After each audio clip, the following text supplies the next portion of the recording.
Pessoal, boa tarde. Pessoal que está em casa nos acompanhando. Hoje vamos dar sequência ao nosso estudo do livro A Caminho da Luz. Estamos adentrando o capítulo 14, a edificação cristã.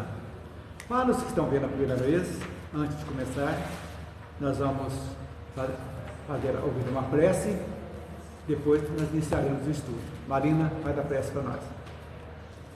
Então vamos fechando os nossos olhos, acalmando os nossos corações e vamos elevar o nosso pensamento até Deus, nosso Pai, agradecendo a Ele por mais um dia de vida, por essa oportunidade de nós estarmos aqui reunidos em Seu nome para mais uma tarde de Evangelho e de paz.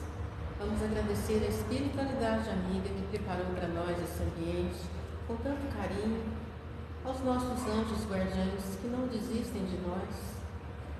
E vamos iniciar pedindo a proteção para todas as pessoas que deixaram os nomes nos cadernos, os encarnados e os desencarnados. E vamos pedir para as pessoas que não puderam vir também, que a espiritualidade amiga possa fazer uma visita aos seus lares, e aos nossos lares também, levando a paz e a luz para todos. Senhor Jesus, irmão querido, continue conosco, nos abraçando, nos fortalecendo, nos dando a paz e nos dando a luz, hoje, agora e sempre. Que assim seja. Pessoal, a Caminho da Luz, para o pessoal que está nos assistindo pela primeira vez, é a história da evolução do nosso planeta, desde os primórdios, desde a chegada dos habitantes de Capela que vieram ajudar o nosso desenvolvimento. Emmanuel conta para nós todas as epopeias, estudamos as grandes civilizações que aqui chegaram, as raças de Capela que nos ajudaram, que vieram ajudar. Estudamos aqui a China, a mais antiga civilização, que também veio de outros orbes para cá, mas como não vieram com o objetivo de expandir, eles se insularam, a China ficou fechada e 30 mil anos foram perdidos, porque eles ficaram só entre eles. Foi necessário então os habitantes de Capela, que, para também que estão vindo pela primeira vez, todos os mundos evoluem. Tudo evolui. Todos os mundos são habitados. Todos. Cada um com a sua espécie inerente. Não todos iguais à Terra. E parte do princípio que eles vão evoluindo. De mundo primitivo, que nós já estudamos, Kardec nos ensina na Gênese. Passa para provas de expiações, que é o nosso caso. E nosso próximo estágio vai ser o mundo de regeneração. Então, é um mundo árduo esse nosso, provas e expiações. Quando foi criado, os mundos são criados, são vários reinos. Os primeiros reinos que se iniciam na criação de um mundo físico é o reino mineral. É ali que é o poder da atração. Passa-se para o reino vegetal, segunda etapa. Terceiro, reino animal, domínio dos instintos. Os vegetais, as sensações, o animal, o instinto. E aí, são seres inteligentes. A partir do momento que Deus coloca o espírito ainda, dando aquele ser que sai do mundo animal, adentrando o reino animal, dá então a inteligência, o pensamento contínuo e o livre-arbítrio. Aí as pessoas vão começar a fazer escolhas para quê? Para evoluir. Então a evolução é fundamental para nós. É aquilo que na última palestra que eu fiz, na segunda passada, eu falei sobre o céu e o inferno, desmistificando isso aí, que não existe. Deus é bom, é justo, como que vai colocar alguém para penas eternas e um céu ocioso? Não tem. E dá a grande oportunidade que se chama reencarnação, onde nós, à medida que vamos evoluindo, vamos fazendo escolhas que trazem consequências. É lei de causa e efeito. Consequência. escolhas más traz consequências más, escolhas boas, consequências boas. E vamos apurando nessas encarnações, nesse caminho evolutivo. E Emmanuel traz para nós exatamente essa história da evolução da Terra, do planeta Terra. Então, é muito interessante, é um livro que, para ser estudado, por isso nós estamos estudando, porque para ler, você lê, passa muita coisa. E quando a gente estuda, todo mundo vai participando, as coisas ficam mais palatáveis. Então, o último parágrafo 13, nós falamos sobre o Império Romano e seus desvios, desvirtuaram tudo. E aí começaram então, já os cristãos, né, já começaram a se movimentar, dizendo que precisava, mas era muito difícil ser, primeiro, no começo, as autoridades de Roma, né, não deram tanta atenção. Então os apóstolos ensinavam tranquilos, entre os livres, entre os escravos, entre patrícios, entre plebeus, dizendo que todos eram irmãos. Então começaram, e não tinha filosofia, era pouca, dificuldades, e a doutrina veio mexer muito com a estrutura romana, né? Que é baseada no perdão e no amor. Então, trazia luz, esperança para aquele povo que usava lá. E o patriciado, a nobreza de Roma, já não estava vendo com bons olhos aquilo, que é uma coisa que estava mexendo com uma estrutura. Todo mundo está acostumado. Chega alguém e mostra totalmente aquilo que você está tranquilo ali, numa boa, acostumado. Mas de repente vou perder isso aqui. É o que aconteceu com Jesus. Todo mundo fala que quem matou Jesus foram os próprios judeus, os fariseus, que fizeram tudo, porque Jesus veio subverter aquilo que eles estavam acostumados, o poder. Eles tinham poder, mesmo sobre o jugo de César, que Roma invadiu, mas a parte religiosa, eles eram poderosos, e eles mesmos provocaram a morte de Jesus. Então, é isso aí que a gente vê que o povo, na época, precisava dessa mensagem do Cristo, amor e perdão, para as coisas começarem a adiantar. Então, logo, à medida que foi crescendo, de boca em boca, falando dos feitos de Jesus, das curas de Jesus, aquilo ali foi dando esperança naquele povo, que a maioria, a grande maioria, era escravizada, porque a elite era pouco, era a elite, os militares e o populacho, a maioria escravizada. Então começou a colocar esperança nas pessoas, e as pessoas começaram a ver com outros olhos, e naquilo, poxa, então eu sou igual, eu sou escrava. As pessoas tinham, eu sou escravo ou morrer escravo, como na Índia as caças, né? Quem era da ralé ficaria para a ralé eternamente. Então isso aí começou a fermentar, podemos dizer assim. E aí as coisas começaram a complicar um pouquinho. Então começaram a ser acusados de heréticos, de feiticeiros, e começava então o martirológico. Martirológico. O que é martirológico? É quando é a relação de quantos mártires morreram em função do cristianismo. Tem até um livro que fala martirológico, martirológico, que a relação é um livro que fala de todos os mártires que morreram desde o início do cristianismo. Então, morreram por causa do cristianismo, né? Relação dos mártires. Vocês podem colocar no Google, vocês vão achar lá, martirológico. Nunca tinha ouvido essa palavra. É isso aí. E as primeiras coisas que vieram, então, a perseguição era banimento, desterro, degredo e deportação daqueles que estavam ali. Mas o Estado, então, romano, não permitia associações independentes. Tudo era o Estado sou eu, aquilo ali, quer dizer ali. E aí começou, aonde que eles podiam se reunir então? É aí que tem a história das catacumbas. Eram cavernas no subsolo de Roma, que ali os cristãos tinham o símbolo do peixe, né? que era a era de peixes, né? Nós estamos agora na era de aquários, segundo os, como é que chama? Quem mexe com astrólogos, né? E era o sinal que eles se reconheciam como cristãos. Então, eles foram para as catacumbas. O que eram as catacumbas?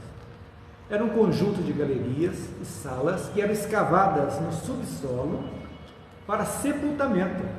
Era um cemitério subterrâneo, que em Roma já tem lá muitos lugares, tem a catacumba lá, e acho que em Portugal também tem um cheio de caveira lá, uma catacumba que usava para sepultamentos, né?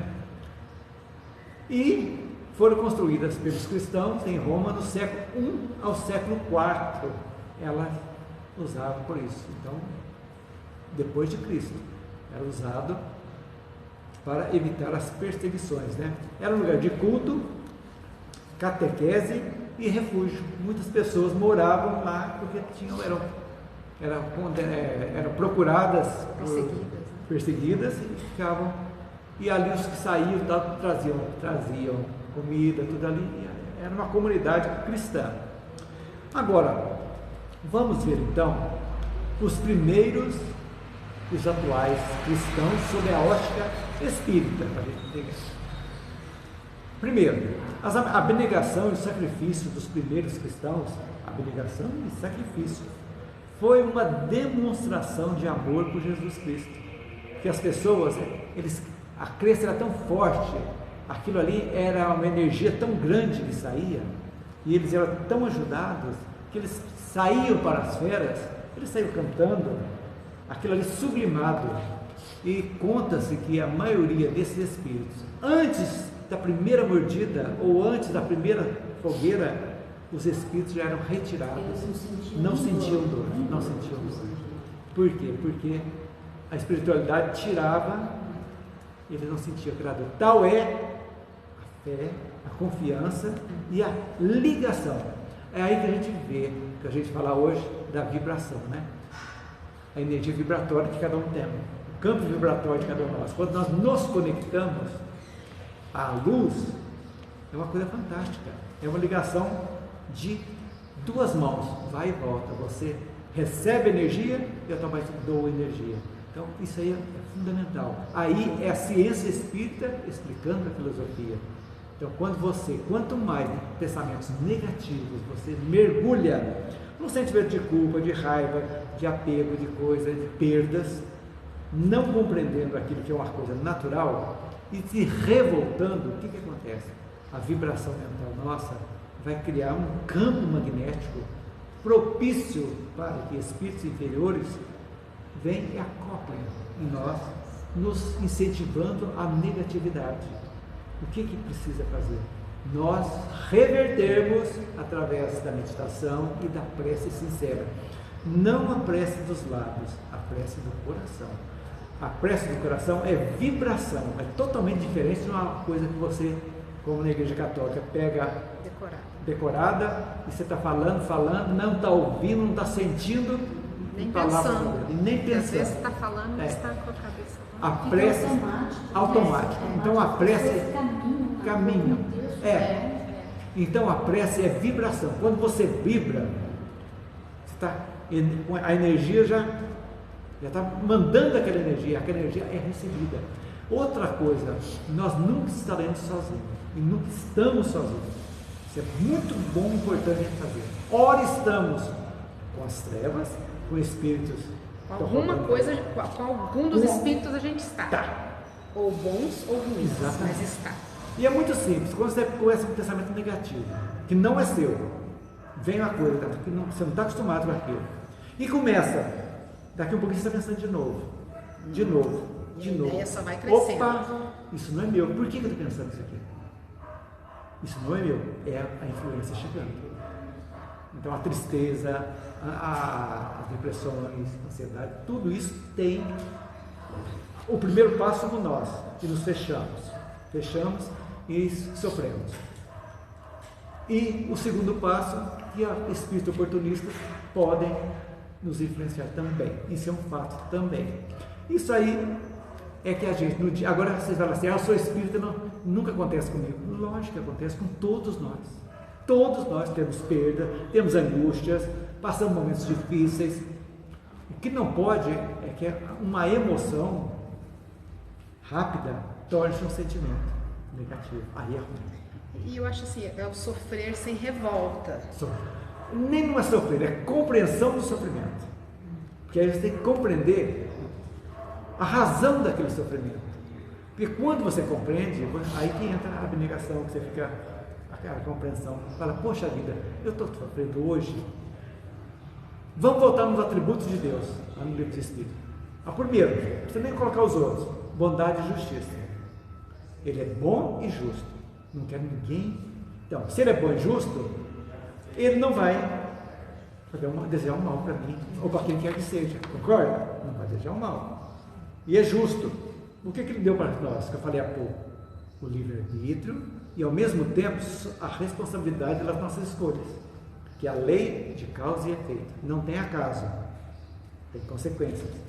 Feito isso, se hoje, um exemplo que eu dou aqui, você está com uma cirrose, aparece uma cirrose, ou um câncer de pulmão, se você bebia, pressão alta, cigarro,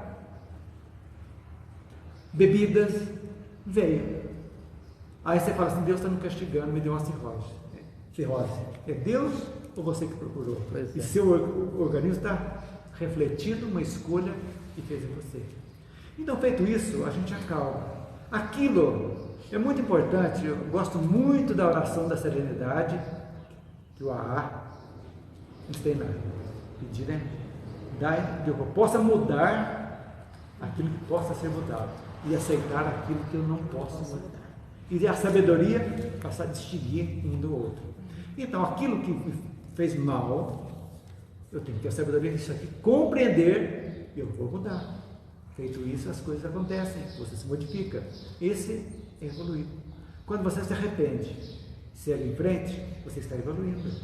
Quando você faz algo e desce a culpa, como um saco, um fardo, e carrega a vida inteira aquele fardo, e não trata, não trabalha aquela culpa, o que acontece? Você vai ser um eterno vitimizado. Você se vitimiza e não vai sair daquilo. Vai sofrer a vida inteira e vai perder uma encarnação. Errei, tudo bem. Como fazer isso? No livro Céu e Inferno, Kardec dá a coordenada para nós. Primeiro passo, arrependimento. Segundo, sofrimento, vem a expiação. E terceiro, a reparação. Você reparou aquilo. O que é a reparação quando você cai numa coisa que trouxe, por exemplo, da bebida, do cigarro? Eu não vou fazer mais isso. Está sofrendo, mas não vou revoltar com Deus também. E eu vou fazer tudo agora para ajudar, levar o meu exemplo de ex-fumante ou de ex-alcoólatra para outras pessoas. Porque os palestrantes do AA são todos ex-alcoólatras, a maioria, que vão contar a sua experiência para motivar os outros. Então ele está reparando, está quitando. É isso que funciona. É a beleza da vida que a doutrina traz para nós. Então, agora a pergunta que eu deixo para todos nós: se eles tinham tudo isso aí, iam felizes, confiantes, por que nós que somos um pouquinho mais evoluídos, não temos essa fé e amor como era de antigamente? Por quê? Porque foi deturpada realmente depois que o Estado tomou conta do cristianismo e adotou como religião, deu no que deu.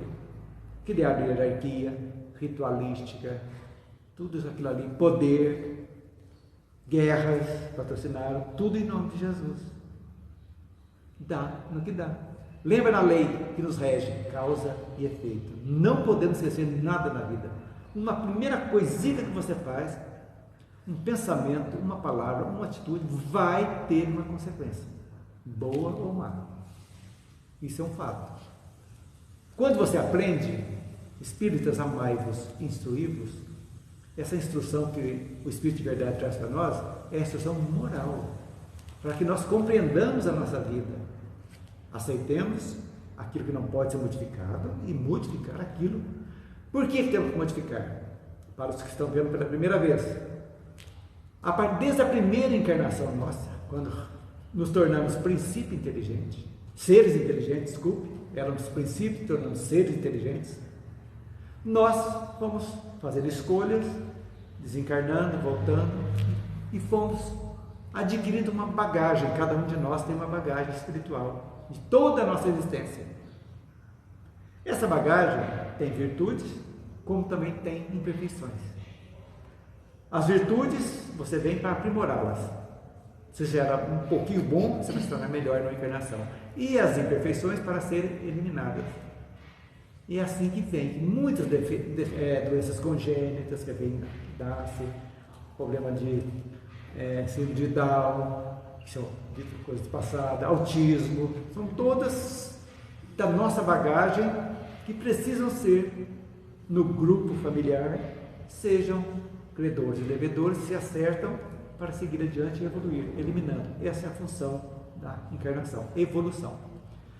E aí, né, a gente pergunta, será que a ciência e a fé raciocinada tirou a compaixão do amor ao próximo? Aí que não. Pelo contrário. Pelo contrário. Allan Kardec nos mostrou que temos estudado para ser atrás de todas as respostas. Todas as respostas no campo da moral, da filosofia e da ciência, a doutrina espírita tem. Respostas que são lógicas, claras, que têm bom senso, tudo certinho, usando a razão. Sempre tem. Então, tão é que Kardec diz que fora da caridade não há salvação. E é verdade.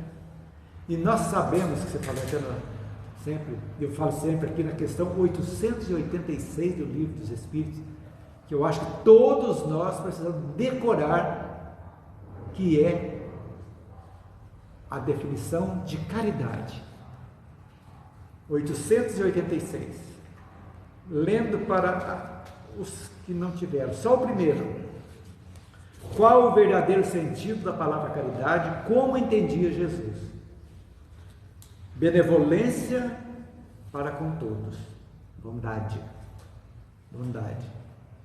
não julgar as pessoas pelos seus atos, bondade, indulgência para as imperfeições. Aquele ser que estamos ofendendo ou magoando é um ser imperfeito tal como nós, vamos ter indulgência para com eles e perdão das ofensas. Se algo na palavra caridade não está incluído isso aqui, não é caridade. É o BIP famoso: benevolência, indulgência e perdão. Esse é o sentido da caridade que a doutrina traz para nós sempre, para a gente colocar em sempre na nossa vida. Então, quanto mais evoluímos, mais respostas nós vamos ter. Ou melhor, podemos dizer assim, mais compreensão das respostas nós vamos tendo. Nós vamos sabendo, gente, por que eu vou pedir perdão para Deus? Se Deus não perdoa, Ele nos deu o livre-arbítrio, nós somos responsáveis. Então eu tenho que me perdoar, acertar para mim ficar junto com Ele. Porque todos nós somos centelhas dele, pedacinhos dele. Somos aqui. Então, e Ele não castiga? Jamais castiga. Como? É um absurdo, gente, a Igreja Católica hoje está mudando, dizer que a pessoa vai fala, nosso filho, eu vou para o céu bonitinho lá com minhas asinhas tocando harpa, meu filho eternamente no inferno sofrendo. Como que eu vou estar feliz vendo alguém que eu amo eternamente sofrendo? É algo que não tem lógica. Se nós achamos isso ruim, que somos imperfeitos, agora você imagina Deus. Então não tem como a gente sair da lógica e voltarmos para ela. Então, os primeiros cristãos foram, podemos dizer, os puros, aqueles que ainda não tinham influências do Estado, nada. Eles ainda estavam na essência daquilo, estava, como dizer assim, fresquinho os ensinamentos de Jesus, que os apóstolos passavam, contando as parábolas, o que ele fazia, estava muito recente. Então eles realmente é uma fé avassaladora, ainda se confiava. É assim que estamos. Então, os primeiros cristãos tinham esse amor, lógico, mas só isso que podemos dizer que era uma fé cega. Por quê? Porque não tinha outra opção, só tinha aquilo. eles criam, mas não sabiam por que estavam crendo. Sabiam que era uma coisa mais fantástica, que tinha salvação, tudo aqui, mas ainda. Então precisaram ser devagarzinho. Aí a importância de Paulo, que nós vamos ver aqui, na divulgação. Enquanto que os apóstolos ficavam para os judeus, Paulo foi aos gentios, que eram os não-judeus, que era a função da doutrina, espalhar, levar para todos. Isso que é importante. Então, a função de Paulo, que não conviveu com Jesus. Ele nem conheceu, só viu ele espiritualmente falando, né? Então, o sacrifício, então, dos cristãos era aquilo que eles tinham ali. Então, eu me entrego a Jesus, porque não tinha opção. Eles iam morrer, então era de morrer, crendo, agradecendo, entendendo. E vejam bem, nós que estudamos as primeiras civilizações, o que vocês acham? Por que eles morreram trucidados? Qual a lei que estava sendo? Em algum momento também eles fizeram tampado, que agora de alguma forma tinha que ser resgatado, mas um resgate já mais espiritualizado, eles já entendiam o porquê daquilo. Então, eles ou até mais, mas já era uma coisa eles já estavam tão espiritualizados que eles não sofriam. Não sofriam. Como você falou, exatamente. As feras vinham, os cavalos pisavam, mas ninguém sofria, porque eles eram retirados. Era um resgate que foi feito mais muito brando, bom. né? Um resgate mais brando. Eles atenuaram exatamente, a misericórdia. Isso. A misericórdia é fantástica. Justiça, Deus nos deu justiça, como diz até, causa e efeito. Mas esse efeito negativo tem a misericórdia, o amor, o carinho, que vai nos ajudar a vencer uma etapa difícil da nossa vida, que todos nós passamos por momentos difíceis, que a gente pensa que é eterno, não é, e tudo passa. Isso que é importante. Quer falar, Jorge? De uma certa forma, eu acredito que havia necessidade, uma certa necessidade, que eles fossem realmente martirizados, até mesmo para que os ensinamentos prosseguissem. Sim, porque senão, talvez, por que esse foi martirizado? Né? Mas é verdade. Senão, os ensinamentos e é um fato que a história geral conta do sacrifício deles, não é só os cristãos que contam, faz parte da história. Assim como mais recente, né? A gente vê a história de Galileu, de Orlando Bruno antes, sim, né? E Nicolau Copérnico antes, né? Que eles foram condenados, só que os ensinamentos que eles escreveram, né? As experiências que eles fizeram, nada foi, vamos dizer, queimado ou destruído, nada de forma. Então, o fato deles ter sido condenados, de certa forma, fez com que viessem outros depois e fizessem a visão, mas por que ele foi, né? Exatamente. Condenado por causa e tem outra coisa muito recente, Kardec. Se o bispo lá de Barcelona não queimasse os livros espíritas lá, todos, né? Talvez foi a melhor bênção que foi para o Espiritismo. Todo mundo falou, queimou todos os livros que iam da França para a Espanha. Todo mundo quis ler. Para ninguém ler. Pronto.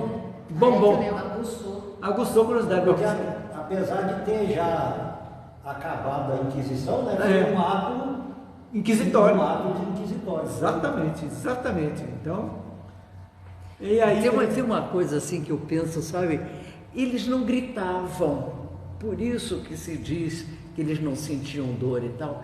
Você imagina aquele conjunto de cristãos... Eles iam cantando. Sem poder, iam cantando, e na hora que uma fera dessa ataca a pessoa, a tendência humana é de gritar. Isso não acontecia, por isso que dizem que eles não sentiam dor. Mas aí que é a vibração era tanta... Eles já tinham sido retirados. Já tinha. Como Joana d'Arc e outros outros. E a fé era tanta, né, que ele já sabia qual que era o destino deles, então ele estava ciente disso. Superavam a dor. Então, aí a história dos primeiros cristãos. Alguma pergunta? Tem alguma dúvida, Marcelo? Pode ficar à vontade para interromper, perguntar aí. O que a gente não sabe, a gente pesquisa depois e traz. Aqui é um estudo que tem bastante participação. Eu imagino, sabe o quê? O Clayton e demais, quantos patrícios, talvez, daqueles escondidos lá da nobreza, se disfarçavam para ir lá nas catacumbas, para ouvir, saber o que estavam falando. Né? Por curiosidade e alguma coisa clarificar. Muitos foram tocados também. E muitos foram tocados, provavelmente. E acredito também assim que muitos não tiveram a coragem de se modificar ou de seguir, com medo de perder ali o seu status ou sua posição, né? Gostavam, às vezes iam lá, participavam, mas não tinham coragem de... Mas a mesma coisa acontece hoje. As pessoas que conhecem tudo, a doutrina, sabem tudo, e simplesmente... Mas tem gente que vem aqui assistir as suas palestras escondido do marido escondido da esposa, da namorada, senta lá atrás, não vou dizer lá. Ela traz o marido junto. Ela traz o marido junto. Essa já vem com o namorado junto. Eu trago o namorado junto. É verdade. No próximo sequência, nós vamos falar um pouquinho sobre a propagação do cristianismo. Foi rápida, né? Então, foi crescendo. Na Judéia, né, o número de adeptos foi crescendo cada vez mais. Então, aquilo ali foi motivando. E a morte de Jesus, então, marcou muito o calvário dele, foi marcado. E aí, os apóstolos, então, que Jesus já os havia preparado, abençoaram, espalharam com claridade a boa nova. E aí foi seguindo. Foram fazendo aquilo. Então, foi uma rapidez de relâmpago. Que foi um rastilho. A hora você imagina, não tinha internet. Era no boca a boca mesmo. Direta, e nem carro, era no pezão mesmo, em lombo de camelo e de cavalo. E aí foi. E começou a propagação. A Emmanuel fala que dentro de Roma, nas Gálias, norte da África, surgiram, Emmanuel é fantástico, né? Os primeiros advogados da doutrina e os primeiros detratores. Começaram a descer a riba, aqueles que estavam sentindo que iam perder o poder, perder o status quo, né? Esses detratores começou também. E os prosélitos, aqueles que chegaram mais eminentes, foram buscando doutrinar, disseminar as ideias, interpretações, e as primeiras igrejas surgem ao pé de cada apóstolo, cada um se foi para a área levando e ali agregava. As primeiras foram. E a vantagem maior, gente, que Emmanuel fala, que vale até a pena a gente ler, vou ler para vocês, que foi, o Império Romano era muito grande e não tinha fronteiras. Então você podia, é como se fosse a União Europeia hoje, você não precisa de passaporte. Quem mora lá, você vai da França para Inglaterra, para Bélgica, tudo, Itália, França, não tem. Então é uma facilidade. Então a propagação também, a unidade do Império Romano facilitou muito o deslocamento dos apóstolos, dos missionários, que foram para todos os recantos, porque o Império Romano era do Ocidente, né, até o Oriente. Então ajudou muito também. E as palavras de Jesus, através das parábolas, se tornaram imorredoras. Então, até hoje aqui, que uma parábola você jamais esquece. O difícil é que muitas pessoas não entenderam o real sentido das parábolas. Entendiam ao pé da letra às vezes e não captavam o espírito, né, do que ele estava dizendo aquilo ali. Isso é muito importante. Então, foi o maior revolucionário que o planeta já teve, Jesus. Pelo amor e pelo perdão, ele revolucionou em termos evolutivos o planeta. A sua doutrina era para toda a humanidade e foi cerceada pelo homem. Ele não criou nada, uma doutrina, uma hierarquia, uma ritualística, nada. Ele veio falar para todos, tanto que Paulo foi para todos, mas O olho grande, né, dos poderosos, a hora que viu que estava, já que eu não posso combater, eu vou me aliar. Deu no que deu. Ele vai tirar proveito. Exatamente. Então, o Evangelho hoje é um livro da humanidade, por excelência. Tanto que Kardec, é muito bom as pessoas saibam, para não espíritas, que o Evangelho, segundo o Espiritismo, pode ser usado por todas as religiões cristãs. Por quê? Porque Kardec só colocou a parte moral. Tudo aquilo que podia ter alguma divergência de interpretação foi retirado. E é pela moral que se evolui. Então Kardec colocou só a moral cristã, que seria ideal que todos lessem, porque só tem coisas boas mostrando. É um roteiro para a nossa transformação moral. Está tudo ali, Evangelho segundo o Espiritismo. É o livro de cabeceira, não tem como. Qualquer onde você abre, tem coisa boa ali. Então isso foi o que Emmanuel trouxe para nós. Agora vamos ver a visão espírita do cristianismo. A história do cristianismo convencional, ou seja, que diz hoje que é a doutrina do Cristo, se confunde com a história da Igreja Católica. Justamente por essa se gabar de ter sido iniciada em Cristo e sustentada pelos seus primeiros seguidores. Para ela, a Igreja, quando Constantino se converteu à fé do Cristo, leiam a Jornada dos Anjos. Vocês vão ver a história de Constantino. Se converteu à fé em Cristo e se institucionalizou a religião. Foi a maior tragédia que foi feita para isso aí. Veio apenas somar, ampliar a base só, mas a essência começou então. Então é essa versão institucionalizada desde Constantino. Tanto é que a reencarnação era um fato normal até Constantino, até o Concílio de Nicéia. Mas como a mulher dele estava com medo de voltar diferente, aí ela tirou a reencarnação. Vaidade. E medo de voltar, ela que é complicado, né? Então, essa versão é imposta a ferro e fogo pelo Vaticano ao senso comum ocidental e com certa facilidade, já que desde os primeiros papas eles tinham poder político, social, educacional sobre seus fiéis. Olha o poder. E foi criado até a infabilidade. É absurdo. Como um ser imperfeito, ser infalível? É um homem. Pode ter instrução, pode ser bom, tudo, mas é um homem imperfeito. Tudo bem. E o luxo também, né? Uma coisa tão luxuosa. Jesus era tão simples. Não. Adorava na beira do lago, na floresta. Se você vê a história do Vaticano, dos papas, você horroriza.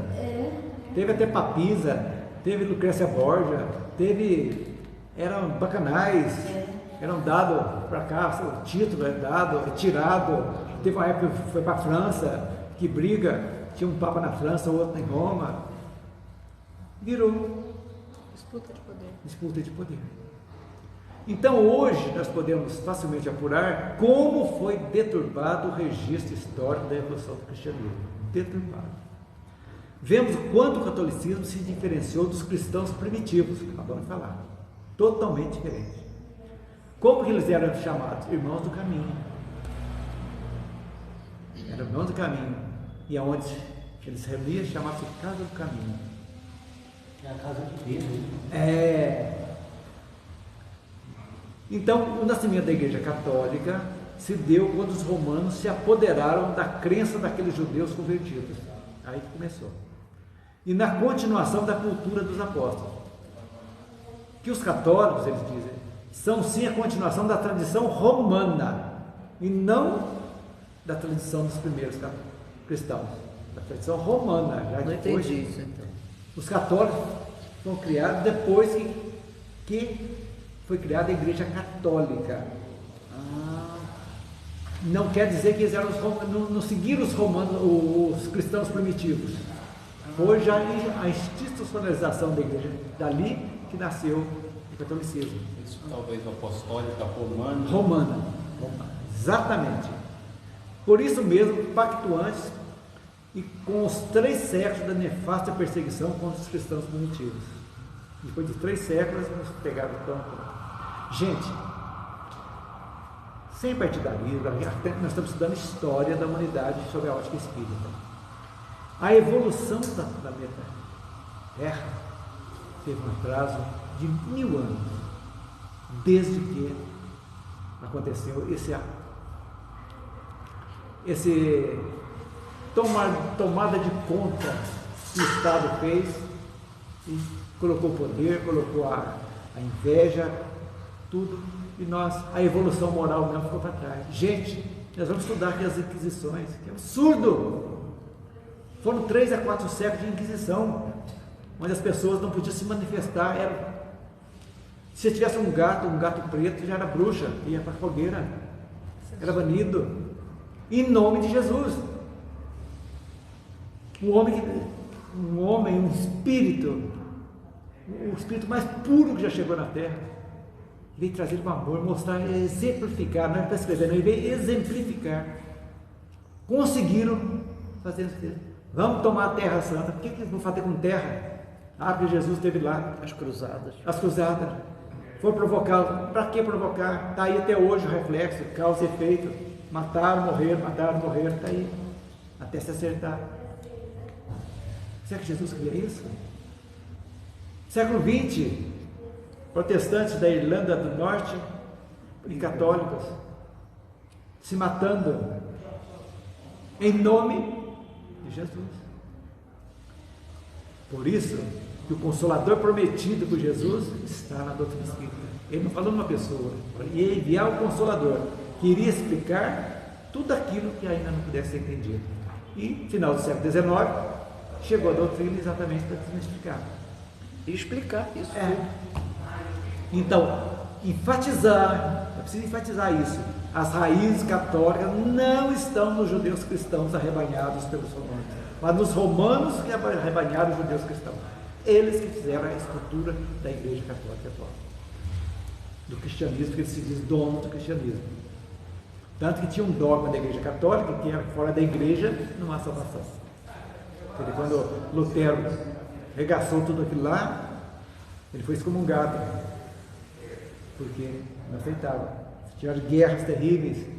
Vamos estudar isso aqui também. Em nome de Jesus. Ora, Lutero tinha que fazer isso mesmo. Estava o Papa vendendo indulgência no céu. Dá dinheiro que eu te dou o céu, dava um documento que você estava. E aí? Eu tenho dó desse Papa. Porque ele vendeu indulgência. Ele morreu. Tinha milhões lá. Eu estou com papel aqui, onde que é? Estou sofrendo aqui. E você falou que eu estava no céu. Eu paguei dinheiro para você. E aí? Causa e efeito. Tem um livro do... Eu esqueci. Eu tenho em casa. Que conta a história de um Papa que foi reencarnado no Nordeste brasileiro. Dessa época, miserável, em situações críticas. Devido a essas coisas que fazem. Veio encarnar aqui para purgar as coisas. Então isso aqui, vamos não esquecer dessa frase. As raízes católicas não estão nos judeus cristãos arrebanhados pelos romanos, mas nos romanos que arrebanharam os judeus cristãos. Não foi idealismo espiritual. Não.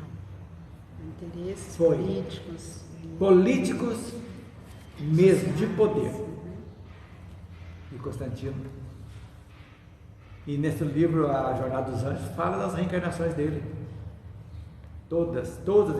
É um livro romanceado, mas é um livro muito bom. Você já leu, né? Já. Mariana não leu ainda, Mariana? Prestei o meu. A minha amiga Bill emprestou para outra pessoa.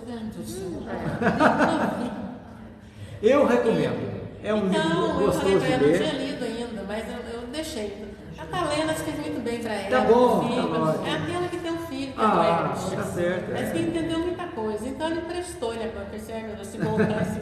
Valeu. Compra outro, Maria. Compra outro. Veja bem a diferença, né? A prova de como os gentios formataram os fundamentos da fé católica. Os irmãos do caminho tinham uma abordagem de agregação, de solidariedade entre todos os povos. Primeiro, solidariedade, agregação, irmandade, irmãos do caminho. Então, era o símbolo do peixe, um irmão mesmo, mas às vezes mais forte que o irmão de sangue, né? Eles eram. E os romanos seguiam aquela tradição. Quem não é por nós, é contra nós. Ou você é, ou você não é. Então, se é católico, agora católico do jeito que é, ou você é católico desse jeito, ou você não é. Ou você não é. E já começaram a perseguição daqueles que não concordaram com isso. A título de curiosidade, o termo católico, veio do grego católicos com K e do latim católicos com C, que significa o que? Vocês sabiam? Universal. Sinônimo de universal. Então, olha só, a igreja católica universal romana. Por isso que o Edir Macedo colocou universal do Pensei nisso de uma hora, eu sou universal, eu sou católica. Porém, originalmente, não no sentido da globalização, de união de povos e nações, mas pelo espírito dominador da época, de querer sobrepor o mundo à sua obra. Universal no sentido que eu vou tomar conta do mundo. De tudo. Tanto que a marca da campanha expansionista da igreja é a espada, enquanto que a máxima do Cristo é a caridade, para com todos, inclusive para com os inimigos. Você acha que o povo romano, nariz em pé, vai... Inimigo é escravo, para escravizar, né? A gente vê isso aí. Resposta que eu falei há pouco: veja-se as cruzadas. A espada era o símbolo da cruzada, a espada. E aí? Conforme nos diz a história clássica, a institucionalização da igreja e os alicerces da teologia católica começaram no ano 325, a partir do Concílio Ecumênico de Aniceia. Aí vocês perguntam: ecumênico? Ecumênico que congrega tudo? Por que é ecumênico? Esse adjetivo ecumênico diz respeito que é o âmbito geral, união de todas as crenças. Bom, então a igreja romana lançou a campanha de congregação de todas as correntes religiosas. Será que é isso? Concílio Ecumênico de Nicéia. Será que queria isso aí? O que vocês acham? Eu acho que sim, veio religioso de tudo quanto era. Lançou a verdade, lançou. E isso teria muito mérito, né? Realmente estavam fazendo isso aí. Agora é o seguinte: cada um tinha que seguir seu caminho. Aqueles que não respeitassem, não quisessem, teriam liberdade de seguir. Vem participar aqui, fizeram tudo isso aqui. Alguns não concordaram com a reencarnação que tinha, que foi tirada. Muita divergência. Muita divergência. O que aconteceu? Os que não concordaram fizeram os absurdos, eram perseguidos, seguindo a todos, e deu no que deu. E a Igreja Católica foi se pegando também coisa de outros cultos pagãos para compor o próprio Natal. Natal é inverno, dezembro é inverno. Jesus não nasceu no inverno. Nossa, tem tanta coisa contraditória. Que era a festa do solstício do inverno que tinha. Era uma festa pagã que foi colocada para se comemorar. Então muita coisa pagã foi colocada. Então tornou-se um sincretismo. Por incrível que pareça, o sincretismo hoje é só da Umbanda, que tem a Igreja Católica e o Espiritismo. Não, já começou de lá. Muitas coisas. Um pouco também para chamar a atenção das pessoas para ela, né? Olha, o pessoal gosta dessa festa, vamos colocar essa festa aqui dentro para eles virem para cá também. Será que não tinha um objetivo assim? Também, mas eles não queriam perder a débito. Você pode vir aqui que você vai fazer aqui, nós vamos mudar a coisa aqui, mas vai ser a mesma coisa. Em dezembro, então vamos colocar o Natal, Jesus aqui, fica a festa que já estão acostumados à festa, tudo certinho, tudo numa boa, tranquilo. Dos judeus ficou a Páscoa, que eles já faziam, ficou, pegaram dos judeus, pegaram. Mudaram um pouquinho, ficaram. E aí colocaram a ritualística, né? O dinheiro, o poder, e tudo que deu o que deu. Bendita doutrina espírita que veio realmente abrir os nossos olhos para a lógica, a razão e o bom senso. Tudo que foge disso não está certo. A gente tem que pensar. Então, os 3 primeiros séculos do cristianismo, os romanos dominavam a Palestina, um fato. Bem como todo o velho mundo era um império. E tinham uma cultura dos moldes do grego, politeístas e deuses mitológicos, mais mitológicos do que religiosos. Mitologia tinha Deus para todos os gostos, era um fato, né? O César era tolerante, deixava, tanto que os judeus, a partir de não na época de Cristo, os judeus tinham César não misturava com ele, deixava, desde que eles pagassem os tributos, podia ficar à vontade, tanto que eles eram fortes. O sacerdote do templo, na época de Jesus, era um poder mesmo, Caifás lá, aquele povo era terrível, mandavam. E agora, depois da morte de Jesus, né, aí começou, né, o movimento cristão passou a se expandir muito rápido, falamos há pouco, causando um espanto muito grande e temor em Roma, que eles tinham medo de uma grande revolta social, que de repente aquilo ali, o que é? Medo de perder o poder. Gente, nós temos que dar jeito isso aqui nós não vamos conseguir, mais que a gente está matando eles, mandando, quanto mais mata, mais cresce. Mais aparece. Então, chega num ponto, já que você não pode, alia-se, não é verdade? Só que não é aliar, tomou conta, né? Então aquele cristianismo primitivo, né? Primitivo já não era mais restrito a um povo ou nação. Era uma nova ordem comportamental, mudando a cabeça das pessoas. Olha, gente, foi uma revolução na época. Se eles não fizessem isso hoje, nós já estaríamos muito adiantados, muito. Não teria escravidão, não teria escravidão no Brasil, nos Estados Unidos, nada disso. Estaríamos realmente. Mas o livre-arbítrio, Deus é tão bom, né? Deu. Outra coisa, muito bom falar para quem está chegando agora: Deus não interfere no nosso livre-arbítrio. Se eu quiser te matar, eu vou matar. Você pode receber intuição. Coitadinha, não vou matar ela não, mas eu quero matar. Você vai, eu vou e mato. Vou ser responsável, mas ele não interfere. E é isso que dá. Ao mesmo tempo dá liberdade, mas nem sempre as pessoas aprendem que essa liberdade é com responsabilidade.